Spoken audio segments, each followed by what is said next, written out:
Olá, eu sou Thaís Rocha e está começando mais um episódio do Colin Quem Entende, o podcast onde eu converso com especialistas convidados e a gente compartilha reflexões, ferramentas e experiências para tornar a jornada universitária mais leve, consciente e cheia de sentido. Porque entender é o primeiro passo para transformar. Preparado para enxergar o lado invisível da vida acadêmica? Então cola com a gente! Então, falando um pouquinho sobre estigmas relacionados à saúde mental, a gente sabe que isso já vem em discussão há algum tempo, a gente mesmo já tocou nesse assunto em alguns momentos aqui da nossa conversa, e eu acho que o professor, dentro desse contexto, ele tem uma questão um pouco mais desafiadora, que está envolvida também com essa coisa do protagonismo, um pouco do ego, de ser a figura forte, detentor do conhecimento. E aí, para alguns docentes, acaba sendo muito difícil, né, dentro de uma instituição, entender, identificar e nomear que, eventualmente, você não está passando por um bom momento, você está no momento desafiador da sua vida pessoal, da sua carreira, enfim. E a gente precisa trabalhar um pouco para romper esse tabu, criar um ambiente saudável onde seja possível tanto o aluno ser acolhido, quanto o professor também. Conseguir dizer, olha, hoje eu não estou num bom momento, né? Hoje talvez eu não consiga entregar o meu melhor, mas ok, né? Porque a gente sabe que é uma questão passageira, não é uma identidade aquilo, é uma questão que está acontecendo ali naquele momento. Então, como é que a gente pode ajudar nessa quebra de tabu e nesse ambiente de trabalho mais saudável? Eu acho que você trouxe uma coisa muito interessante que a gente já tocou aqui, é a gente quebrar esse estigma. E acho que a universidade, ela também precisa estar aberta para isso, e nós, professores, temos que entender que a universidade também só vai nos acolher em algum momento se a gente se permitir ser acolhido. Então, a primeira coisa que o professor tem que entender é quebrar o estigma e saber que cuidar da sua mente não é um sinônimo de fraqueza, né? Ele não é menos professor, menos doutor, né? Menos PhD naquele assunto quando ele não está bem. Quando você cuida da sua mente, quando você pensando um pouco no seu bem-estar, porque você não está bem naquele momento, isso demonstra uma coisa que está tanto em moda para que as pessoas falam, que demonstra uma inteligência emocional. E às vezes a universidade muitas vezes não promove essa situação mais sensível porque ela não tem bola de cristal também. Se o professor também não se respeita, não respeita que eu diga o seu tempo, o seu momento, e ele tem medo de se expor, e a gente tem que quebrar esse estigma de que primeiro a gente é super-herói, de que a gente pode tudo, a gente não pode dizer não, a vaidade não nos permite isso, e uma outra coisa que o professor também precisa quebrar é que se eu mostrar que eu não posso, que eu não estou bem, eu vou perder o meu emprego. Quando você acredita naquilo que faz e você faz aquilo com muita seriedade, você não perde o seu emprego quando você não está bem. Mas para que o outro possa perceber que você não está bem, você precisa falar a respeito. Então, a primeira coisa é tirar o estigma de que a gente é super-herói. É mostrar que você realmente não está bom. É tirar esse estigma que durante anos a gente trouxe, a gente cresceu com isso, nossas mães cresceram com isso, de que a vida pessoal ela fica fora na hora que você entra no seu trabalho na universidade. Não tem a Thaís doutora, professora, pesquisadora, ela não é diferente da Thaís mulher, mãe, filha, esposa, mulher, companheira. Ela não é diferente. Ela é um ser único. Então, essa coisa de você não trazer a sua vida pessoal para dentro do trabalho, isso não existe. Tem que trazer a sua vida pessoal, sim. E você, às vezes, está enlutado, às vezes você está fragilizado porque terminou um relacionamento, igual o aluno.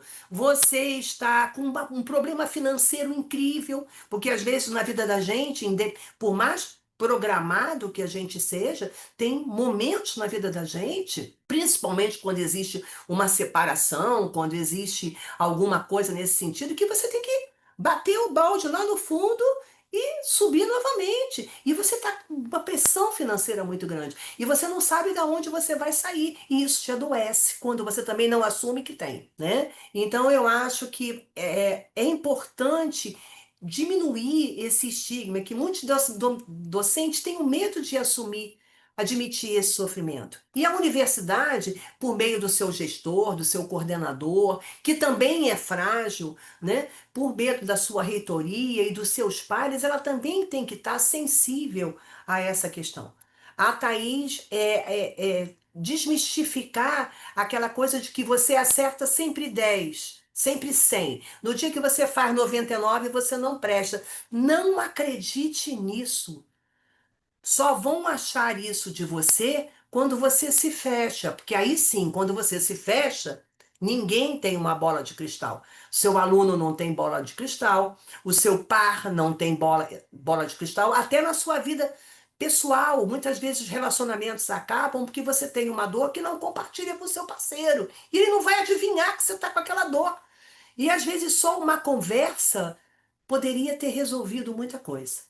Então, eu acho que não ter medo dessa fraqueza, existe romper também com esse estigma, é importante buscar exemplos. E a gente busca exemplos compartilhando. É muitas vezes se aproximando até daquele seu líder, ou coordenador, ou colega que de repente virou para o coordenador e entender que ele também passa pelo mesmo problema.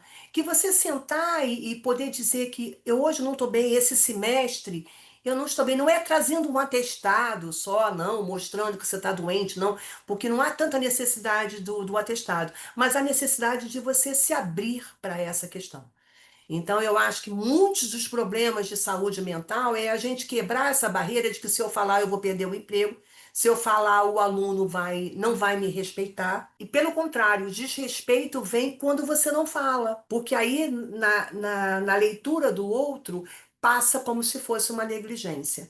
Então é importante, eu acho que é romper essa barreira e aquela coisa mesmo, né? Diminuir o peso do próprio julgamento, né? Quanto mais a gente normaliza esse diálogo, mais cedo os professores buscam ajuda. Então a universidade também tem que normalizar esse diálogo para poder evitar o adoecimento. Tem aí lá, a gente não tem lá nas universidades os famosos núcleos docentes e estruturantes para discutir currículo, para discutir estratégias, para discutir maneiras que a gente pode aumentar a nossa nota, né, na CAPES, poder ter lá a universidade nota 7. Olha, conseguir um curso 7 é uma coisa assim, né? Uau, né? Que coisa bacana ter lá, olha, meu doutorado, minha graduação foi numa escola que tem a nota 7, e a gente até entende que pouquíssimas conseguem o 7. E quando conseguem o 7, elas conseguem também buscando ajuda, tendo um olhar mais sensível, porque senão ela adoece. Um professor doente adoece a universidade. Eu já falei isso